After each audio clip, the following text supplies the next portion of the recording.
I will never forget the ice cream truck with dead bodies. I will never forget the father who took his martyr's kids' body parts in a bag. I will never forget when 40 people were killed on their way to the south. I will never forget the man sitting hopelessly on rubble with a teddy bear. I will never forget the tears of an old man who lost his home, which it took him 40 years to build. I will never forget the boy who screamed and asked, "Where are the Arabs?"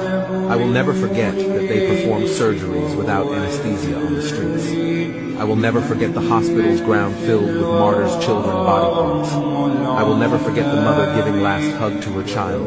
I will never forget that even after 14 days, no one helped or made it stop. I will never forget war crime over war crime and calling it self-defense.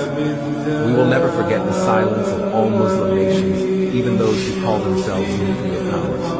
But don't worry, Allah is